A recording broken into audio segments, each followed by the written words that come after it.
All right, here's a video on giving you some help on the homework for radicals, section R7. So the first question says, simplify this. It's interesting where that squared is, whether it's inside or outside. Because it's inside, I would probably simplify that by going negative 10 squared is a positive 100, and then the square root of 100 is simply 10. Next question, a little bit more work. So I need three things. I believe that 216 is 6 cubed.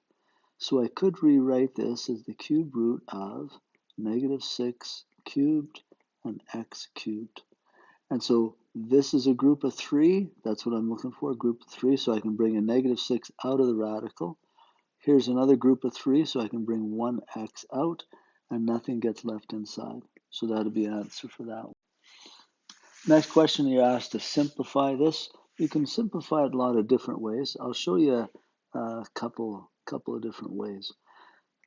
So root 10 times root 6. You could just say, well, that's the same as root 60. That's one of the rules, right? This would be the intermediate part, that you could write them separate, or you can write them as one. And 6 times 10 is 60. But then what I need to do to simplify that is I need to find one of those perfect numbers. So 2 squared is 4, 3 squared is 9, 16, 25, etc. That'll divide evenly into 60. And I think the one that I need is 4.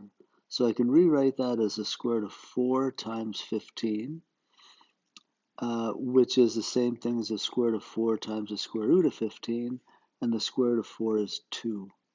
So my answer would be 2 root 15. So you could do it that way. Here's another way you could do it. So if I have root 10 times root 6, I could rewrite it as a root of, I'm going to break them down into factors. So 10 is 5 times 2, and 6 is 2 times 3. And since this is a square root, I'm looking for doubles inside, two things. So I could again rewrite this as the square root of 2 squared times 5 times 3. And then 2 squared, there's my group of 2. I can bring 1, 2 out. And inside, I'm left with 5 times 3, which is 15. Same answer as before. So either way works. Okay, the next question, we're asked to simplify this. And I can collect radicals as long as the radicand, the number inside, is the same. And here, you can see that both aren't the same. So I'm hoping one of those pretty numbers, 4, 9, 16, 25, 36, etc., divide evenly into those. And I think actually 72, 36 goes into 72. So the first one I would rewrite as 2 times 36 times 2 plus 6 times 50 would be 25. 25 times 2. So simplifying a bit more, I would write that as root 36 and root 2. You can skip some of these steps if you sort of see where you're heading. And then the square root of 36 is just plain 6. The square root of 25 is just plain 5. And notice when it comes out, you have to multiply it by whatever is out there already. So 2 times 6 would be 12 root 2, plus 6 times 5 is 30 root 2. Now the radicals are the same, so you can add the coefficients. So 12 plus 40 would be 42 root 2. Question 5 and 6 both have to rationalize the denominator. In the first one, you rationalize a monomial. In the second one, it's a binomial. So there's different ways of doing each one. So I need to multiply this by something, the cube root of something, so that I get rid of the numbers on the bottom, or I get rid of the radical. Now 4 is the same thing as 2 times 2. I know that I need three things the same, so I already have 2 2's, so I'm just going to multiply this by 2 and this by 2. Same thing on the top and the bottom. So on the top, I have the cube root of 375 times 2 all over. This is the cube root of 2 times 2 times 2. There's our group of 3 2's. I can bring 1 out, so there will be nothing left underneath. And then on the top, I have 375 times 2. I wonder how many times 25 will go into that. I'm just wondering if I can break that down a bit. Let me try. 375, it's 25 times 15, I think. I think that's right. 250. That's about right. And then 25 is 5 times 5. 15 is 5 times 3. And so that, if you multiply all that together, that'll come out to 375. So I can write that underneath here. So 5 times 5 times 5 times 3, and then there's that 2. So I'm looking for 3 things inside, and I can bring 1 out. So the answer to this will be, I bring a 5 out. Inside, I'll be left with a 3 times 2, which is 6, divided by 2 on the bottom. So that would be my answer, simplified for that. So I rationalized the denominator, no more radical on the bottom, and I also simplified what was up top. When you rationalize the denominator of a binomial, you have to multiply top and bottom by the conjugate of the bottom. So the conjugate of that is the exact same thing, except instead of a minus there, we put a plus. So you just do the opposite operation. If you multiply the bottom by that, you also have to multiply the top by that. So doing the top, I'm going to FOIL those because they're 2 binomials. 1 times 2 root 7 is 2 root 7. 1 times root 14 is a plus root 14. Negative root 2 times 2 root 7 will be a negative 2 root 14. Is that right? Yep. And then minus root 2 times root 14 would be root 28. Root 28. Good. All over on the bottom, again foiling. 2 root 7 times 2 root 7 would be 4 root 49. 2 root 7 times 14 would be a plus 2 root 98. I think that's what 14 times 7 is. And then minus 2 root 98. We know those will cancel. And then minus the square root of 14 is 196. Or 14 times 14 is 196. Square root of that is just plain 14. Okay, simplifying that a little bit more. 2 root 7. Can't do anything there. 14 minus 2 root 14. Those are like radicals, so 1 take away 2 would be a minus 1 root 14. Minus, now 28 is same thing as root 4 times root 7. I might have to do more simplifying there.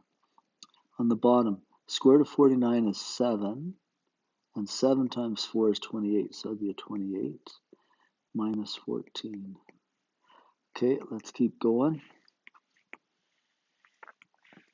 So I have 2 root 7 minus root 14, and then root 4 is 2, so minus 2 root 7. Oh, the 2 root 7 and a negative 2 root 7 cancel. Nice. All over 28 take away 14 to be a positive 14. So what I'm left with is a negative root 14 over 14. They usually don't simplify that nicely. Anyway, that's what you would get for that one, rationalizing that denominator. So you multiply by the conjugate. Next question asks us to deal with rational exponents. Lots of different ways of doing this. I'll show you 2 ways. So one way is I see the number 81, and I know that that's 3 to the 4th. So I'm going to change the 81 to 3 to the 4th. And that's all raised to 3/4. Now the rule for exponents, a power of a power, is to multiply those. So that would be 3 to the 4 over 1 times 3 over 4. The 4's would cancel, so that would be 3 to the 3rd, which is the same as 27. Now that's probably the easier way to do this, but you could change it to radicals too. So here's another way you could have done that. So you could have changed it to a radical. 81's inside. This 4 becomes the index, and the 3 becomes the exponent. Okay? And now you can figure out the fourth root of 81. So 81 I know is 9 times 9, but I need 4 things that are the same in order to take one out. But each of the 9s, you can probably see that already, is 3 times 3. That's the first 9. Here's the second 9. And here I've got a group of 4, so I can bring one out. Whoops, that shouldn't be a 4, it should be a 3.